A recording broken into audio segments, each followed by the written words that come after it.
আমরা ত্রিপুরা দি indigenous progressive regional alliance এই party থেকে আজকে নমিনেশন পেপার জমা দেওয়া হয়েছে। কোন কেন্দ্রে? 23 কম্পি এসটি। প্রার্থীর নাম কি? প্রার্থীর নাম সদাগর কলই। আপনাদের এবার নির্বাচনের ইস্যু কি? কি মানুষের সামনে কি নিয়ে দাঁড়াবেন?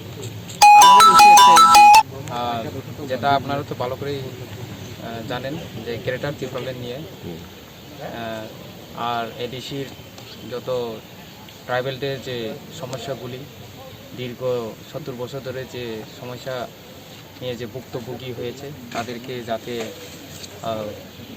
উন্নতির দিকে কীভাবে এগিয়ে নিয়ে যেতে পারে এগুলি নিয়ে আমাদের আন্দোলন। এমনিতে মনে করি যে এতদিন ত্রিপ্রাসাদের যে ট্রাইবেলদের আমাদের যে ত্রিপ্রাসাদের যে দর্দি যারা বলে থাকেন ওনারা শুধু রাজনীতি করেছে, উন্নয়নের দিকে ওদের কোনো নজর দেয়নি। ওরা শুধু ভোট ব্যাংক ইস্তেমাল করেছেন, এছাড়া তো আমি আর কিছু দেখতে পাচ্ছি না। নির্বাচনে জয়লাভ করলে আপনার প্রথম কাজ কি হইব? আমার প্রথম কাজ এটাই হবে যে জনগণের সেবা করার।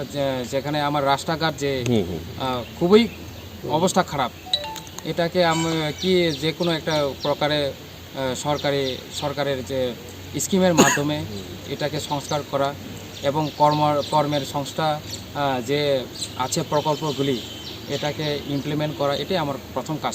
আপনার নাম? আমার নাম সদাগর কলই। জয়ে কতটুকু আশাবাদী আপনি? আমি 100% আশাবাদী। যেহেতু আপনারা দেখছেন সারা ত্রিপুরা রাজ্যেই যেখানে যান ওখানে সবখানেই ত্রিপুরা মাথাতে জয়নিং করছে, মহারাজার স্লোগান সবাই দিচ্ছে।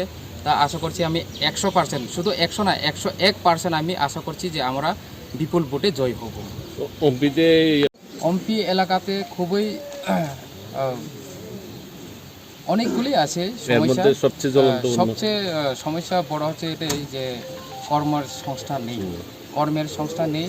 তার জন্য কি হচ্ছে আমাদের এখানের যে যুবকরা ওরা বহিরাজ্যে গিয়ে কর্মের সংস্থার জন্য ওরা মাইগ্রেট হচ্ছে। তো আমরা চাই যে অম্পি এলাকাতে কোনো একটা কর্মের সংস্থা আমরা যাতে জোগাড় করতে পারি, একটা ব্যবস্থা করতে পারি যাতে আমাদের যুবকরা রাজ্যের বহিরে গিয়ে যাতে সমস্যা না হয়। অম্পিতে পানীয় জলেরও খুব সমস্যা আছে। যেমন আপনি বিশেষ করে আপনারা যারা মিডিয়া পার্সন আছেন আপনারা যদি যান শালকা, ডাটাসিং, বাট্টাপাড়া এমন অনেকগুলি জায়গা আছে সেখানে জলের কোনো ব্যবস্থা নেই। তো অবশ্যই সেখানে জলেরই ব্যবস্থা যদি না থাকে তাহলে মানুষ কি করে থাকছে আপনারা এটা ইমাজিনেশনের বাইরে। এখন ময়দানে যা দেখছেন সেটাই হবে। হ্যাঁ।